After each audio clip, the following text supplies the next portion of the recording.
the essential question: what if you're just a useful tool of state power? What if the contents of your mind have been cast into you like evil demon seeds ready to flower into worship of ever-expanding state power? What if you are a giant lever by which freedoms are dislodged and sent down into the canyons of history? What if you are merely lubrication for the greased wheels of the rolling stock of state power? It's an important question, and I spent many years there myself, so I mean, I'm there with you in the trenches, my friends, but here's a couple of questions to ask yourself. Because remember, the government spend an enormous amount of time putting various thoughts and ideas into your mind. I mean, you spent 12 years probably in government schools, maybe more in government-sanctioned daycares or direct government daycares. And those thousands and thousands and thousands of hours of instruction, they weren't accidental, right? You know, funnily enough, if you grew up in Soviet Russia, you tended to be fairly pro-communist, at least to begin with.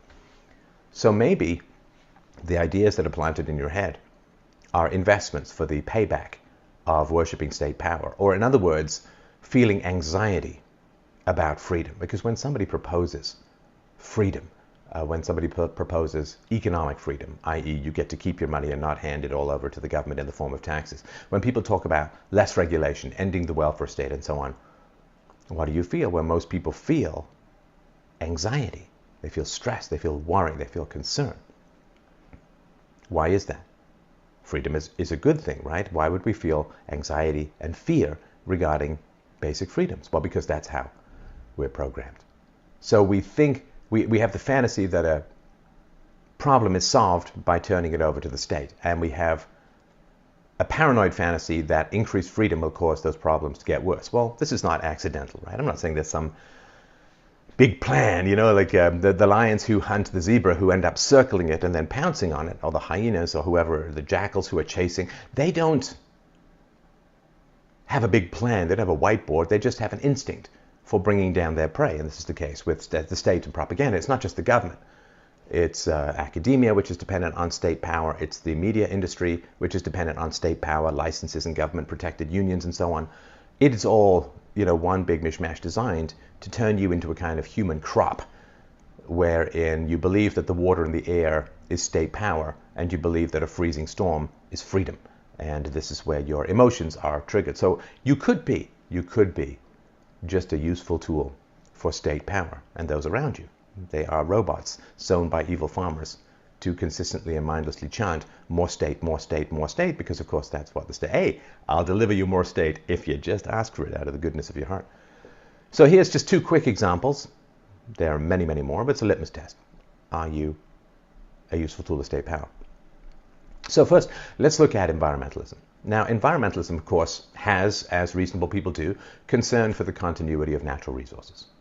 We don't want to waste natural resources. Now, there are more extreme environmentalists who want to remove the general protections of civilization from humanity and have us live basically like apes in the jungle. But let's just talk more reasonable kind of environmentalism, that we want to use nature to pursue human comfort and the achievement of human potential, but we don't want to strip mine nature to the point where it can't sustain. So the question is here, well, how do we do that? So the first thing that I would say is we want to make the consumption of natural resources as efficient as humanly possible. The less we waste, the less we use, by definition. So to move resource consumption activities from the government to the private sector is to move them from wasteful and inefficient to as efficient as possible over time. So if you look at, say, Rockefeller in the 19th century, how did he end up so dominant in the oil business? Well, because he found ways to turn the waste products of oil production into useful products for the market. And, by the way, he saved the whales. Because Americans used to light their homes, as did other people, with whale oil. It came from whale blubber, of course, came from whales. And when he produced kerosene, which was cheaper, people stopped hunting whales, probably to extinction. So, of course, you don't hear about that. So, if you are an environmentalist, you want, like that old myth about the indigenous population, the natives in America. They used every part of the buffalo. It's not true at all, but you want to be as efficient as humanly possible. That means moving resource consumption activities from the government, which is wasteful and inefficient, into the private sector, which is efficient. And the more time goes by, the more efficient it will become, because whoever can either reduce the number of resources necessary to produce a product or find useful and economically valuable uses for the byproducts of his widget production is going to end up better off in the long run. Like somebody who buys land, rips up all the trees, sells them all, never replants, is not getting much economic value out of the land and therefore can't bid that much to gain control of it. But somebody who replaces the trees, somebody who plants the trees and lets them grow again, he gets a sustainable, renewable resource and therefore can bid the most for the land. So if you are a genuine environmentalist, of course, well, moving people from the third world to the first world is enormously destructive for the environment, and therefore environmentalists should have something to say about that. But even more importantly, environmentalists should be for privatizing everything they can get their hands on, because it reduces inefficiency. Environmentalists should be, if they're rational, if they really care about nature, rather than being useful tools for the expansion of state power. Environmentalists should go crazy about national debts. They should hate and loathe and massively oppose deficit spending, deficit financing. They should massively oppose things like selling government bonds and so on, because government bonds are just a guarantee of future tax increases. The government doesn't produce anything, just consumes things.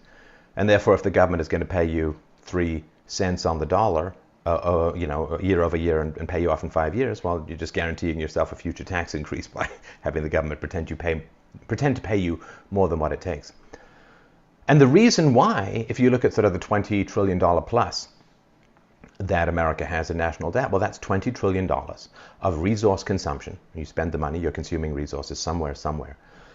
That's $20 trillion of resource consumption that has happened already that is based on debt. Think of all of the things that you can put on your credit card. You can go out and buy, half of an electronics store if you want. Oh, how lovely. And what's happening is you're consuming resources in the here and now that otherwise you would have to consume later, if at all. So environmentalists should be massively against the government running things. It's so inefficient, wastes resources.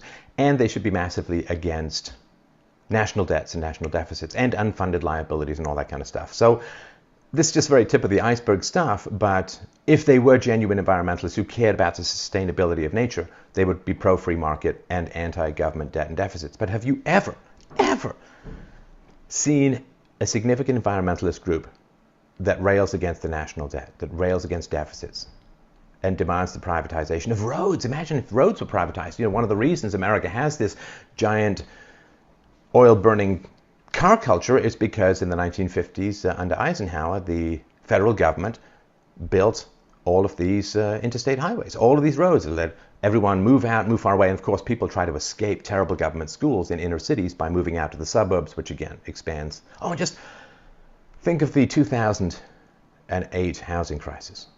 10% of America's housing stock was empty. Nobody was living there. Can you imagine how much environmental destruction occurred, or how much environmental consumption occurred in order to produce that 10% of the housing stock which lay empty? Because the government forced banks to take loans from people who weren't qualified for those loans for political correctness and quotas and all that kind of stuff. So just imagine, if you were an environmentalist, what you would do rationally. Pro-free market, anti-public ownership, anti-inefficiency. You'd be anti-migration from the third world. You would be anti-government debts, anti-government deficits. And how many environmentalist groups are like that?